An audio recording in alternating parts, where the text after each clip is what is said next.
I found out she slept with her ex during her bachelorette and said it's not cheating if we're not married yet. I let her pick the dress, walk down the aisle, then I said I don't. I'm sitting here in a Vegas hotel room, still wearing my tux, the one I was supposed to get married in, yesterday. Keyword, supposed. Let me rewind. 3 weeks back, my fiancée Sophie, she's 28, went down to Santa Barbara for her bachelorette trip. Her sister Megan put it all together, 5 full days of beaches, clubs, and one final girls' trip before tying the knot. Honestly, I wasn't stressed about it. Sophie and I had been solid for 5 years, engaged for 1. She never gave me any reason to second-guess her. And her crew, pretty chill, especially compared to the usual wild bachelorette horror stories out there. She got home Sunday night looking happy and refreshed. She even showed me pics from her phone, beach shots, dinners out, a few party snaps. All looked normal. I asked, "Did you have a good time?" Her eyes lit up. It was amazing. I actually needed to hear that. Monday, she went back to work. Then Tuesday, I got a call from my buddy Connor. He works in hospitality in Santa Barbara. He's in charge of VIP services at one of the major hotels. He starts with, "Hey Dylan, random question. Was Sophie in Santa Barbara this past weekend?" "Yeah," I said. "Bachelorette thing." "Right, I thought so. I saw her at the Rosewood Miramar Beach on Saturday night. She wasn't alone. There was a guy with her, tall, dark hair. They looked close." My stomach flipped. "Are you sure it was Sophie?" "Positive," he said. "I've seen her at your parties at least 5 times. It was definitely her. They were holding hands, dancing like they were really into each other." I tried to stay rational. Maybe they were just dancing. He paused. "Dylan, they left together, took the elevator upstairs." I just sat there, frozen. Connor's not the type to make up stuff like this. "Did you recognize the guy?" "No clue who he was. Never seen him before." That night, I casually brought it up with Sophie. "Saturday night was fun," she said. "We hit a few clubs, danced until around 2. Anyone interesting?" "Just the girls," she smiled. "Oh well, Megan's friend brought her boyfriend, but he mostly hung out at the bar." Lie. Connor said she was all over some random guy, not a friend's boyfriend. I couldn't get it out of my head the next day at work. I finally caved and called Megan. "Hey," Sophie said, "Santa Barbara was wild." "Oh yeah," she said. "It was a blast. Saturday night was insane." I pushed a bit. "She mentioned some guy was bugging you guys at one of the clubs." Silence. "What guy?" "You know," she said, "some dude was being persistent." "Nope, nothing like that happened." That threw me. Megan either genuinely didn't know or was covering for her. On Thursday I decided to dig deeper. Sophie is usually the queen of social media, but for this trip she only posted a few group shots, the same ones she'd shown me. So I checked out her friends' pages. Megan had posted a bunch. Friday night was covered, Sunday brunch too. But Saturday night, nothing. Like it didn't exist. That Friday, Sophie was extra lovey-dovey, made my favorite dinner, kept talking about how excited she was to finally be married. "In just 2 weeks we'll be husband and wife," she said. "I can't wait. Dylan, I love you so much." She looked so sincere, I almost believed her. But she was lying, straight to my face about what really went down in Santa Barbara. That weekend, I made up my mind. I wasn't going to confront her. Not yet. I wanted the whole truth, and I wanted her to admit it herself. Calling her out now would just lead to excuses and gaslighting. I needed solid facts first, so on Monday, I rang Connor. "Any chance you could dig into what really happened?" I asked. He hesitated.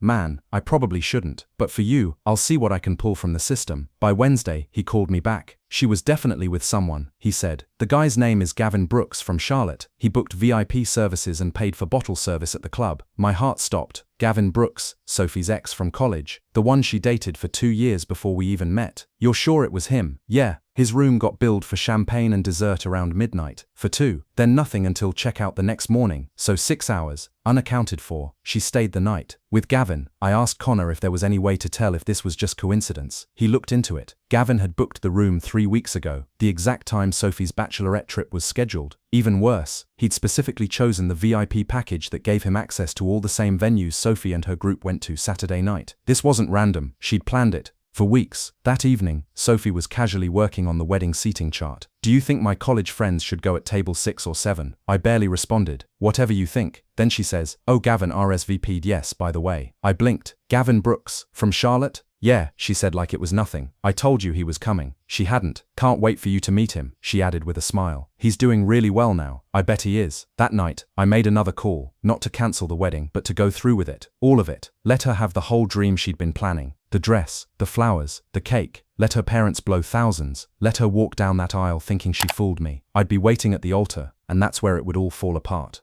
Update 1. 1 week before the wedding. This past week has felt unreal. Imagine going through final wedding prep while knowing your fiancée slept with her ex behind your back.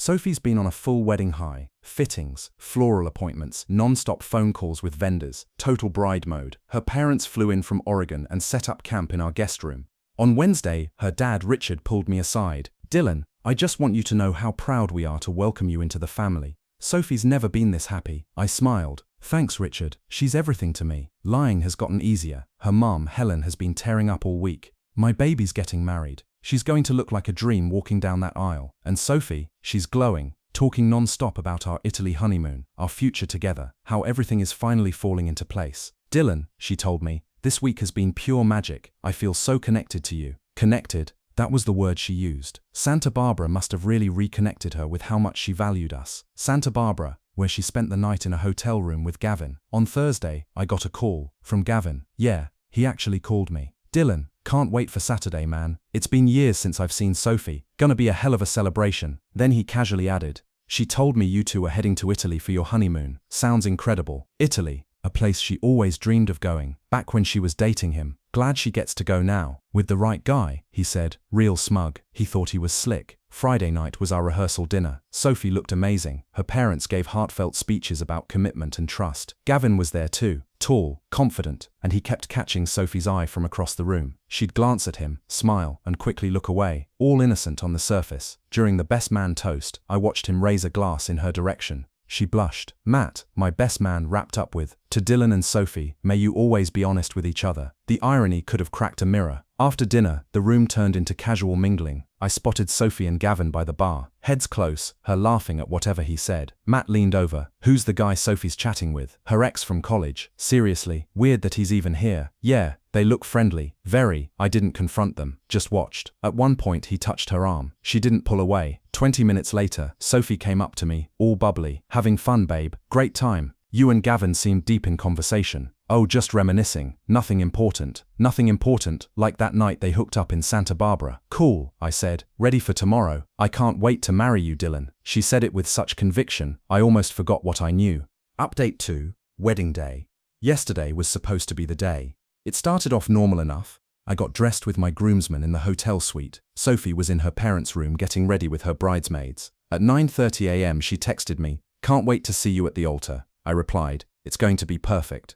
Matt was watching me closely. "You're oddly calm for a guy getting married in a few hours." "I'm just ready to get it over with." "Cold feet?" "Quite the opposite." Then my phone buzzed.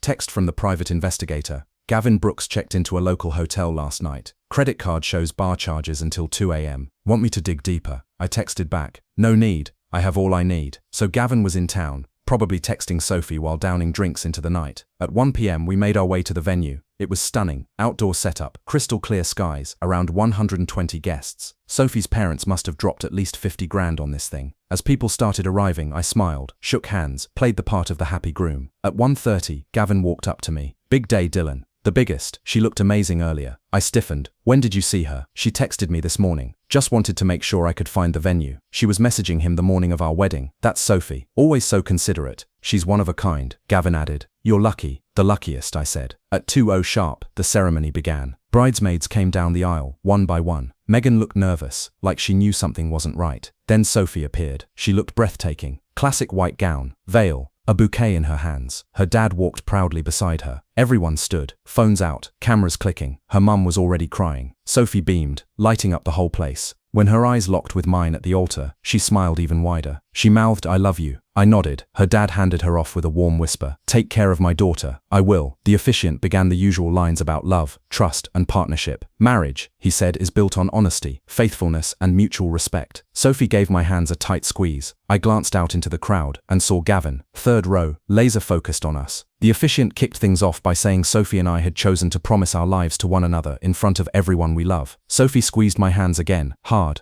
He added that the vows we were about to speak were a pledge to tackle every curveball life could throw. Out of the corner of my eye, I saw her mum dabbing at tears while her dad filmed the whole thing on his phone. Then the officiant turned my way. "Dylan, do you take Sophie to be your lawfully wedded wife, to have and to hold, in sickness and in health, for richer or poorer, for better or worse, forsaking all others, as long as you both shall live?" This was the exact moment I'd spent 2 weeks rehearsing in my head. I glanced at Sophie. She looked luminous, eager, totally sure of herself. Next I scanned the sea of 120 guests, all leaning in for my answer. Then my eyes locked on Gavin in the third row. He'd edged forward in his seat. Finally, I turned back to Sophie. I do not. The place went silent, like dead silent. You could have heard a pin hit the floor. Sophie's face drained of color. What? She whispered. The officiant blinked. I'm sorry. What did you say? I said I do not. A wave of gasps rippled through the chairs. Sophie's mum made a strangled noise. Dylan, what are you doing? Sophie hissed. I pulled out my phone, opened the PI's evidence folder, and held the screen up. I'm not marrying someone who spent the night with her ex 3 weeks ago. More shocked murmurs. Sophie's dad half rose from his seat. That's Dylan. You must be mistaken. Gavin Brooks, your college ex. Saturday night at the Rosewood Miramar Beach, I said. You told me you were out with the girls. Sophie's cheeks flamed red. Dylan, let me explain. You told me it wasn't cheating because we weren't married yet. I reminded her. And guess what? We still aren't. I turned to the guests. Just so everyone's clear, Sophie spent her bachelorette weekend with Gavin. He's right there in row 3. She said it didn't count, since the wedding hadn't happened yet. I shrugged, so I figured I'd wait until we were almost married. Gavin tried to disappear into his chair while heads whipped around to stare. Sophie burst into tears. Dylan, please, not like this. Exactly like this, I said. In front of everyone who came to celebrate honesty and commitment, her dad strode up to the altar. Son, what's going on? Richard, I said evenly. Your daughter spent the night with Gavin during her bachelorette trip, then invited him to our wedding. Richard looked from Sophie to Gavin and back. Sophie, Daddy, it's not what it looks like, she sobbed.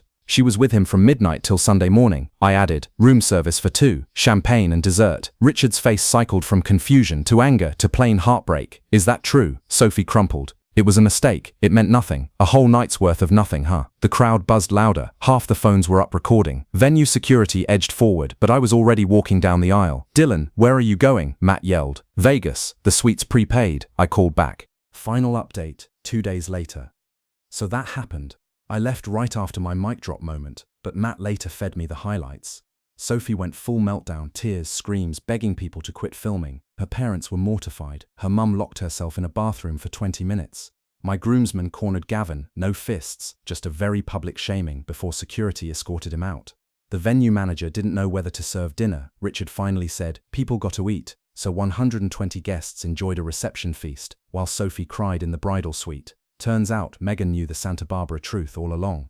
Sunday morning, Sophie had phoned her in a panic, begging for cover. Megan finally admitted it. Sophie's parents drove back to Oregon yesterday. Richard called me on the road. Dylan, I'm sorry. If I'd known. You couldn't have, Richard, I told him. She fooled everyone. The wedding money's gone, he sighed. But don't worry about it. Chalk it up to a very expensive lesson. What she did was unforgivable. Couldn't agree more, I said. Meanwhile, Sophie's been spamming my phone calls, texts, voicemails, the usual loop. It was a mistake. It meant nothing. I love you, not him. We can fix this. You humiliated me. That last line, chef's kiss, I humiliated her by telling the truth. Gavin, by the way, got canned. His firm has a morality clause, and someone sent them the wedding video. Sleeping with a bride-to-be isn't great PR. As for me, I'm in Vegas, living large. I converted the honeymoon fund into a guy's trip. Matt flew out yesterday. We're catching shows, playing poker, soaking up freedom. The revenge wasn't complicated, but it was perfect. Sophie wanted the wedding fantasy after a weekend with Gavin. Instead, she got exposed, publicly, unequivocally. Best part, I hardly had to say anything, just picked the single worst moment for her secret to come out. Timing really is everything. She claimed it wasn't cheating because we weren't married. She was right, and now we never will be. Thanks for tuning in, Reddit. I'm off to the blackjack tables. Wish me luck. Peace.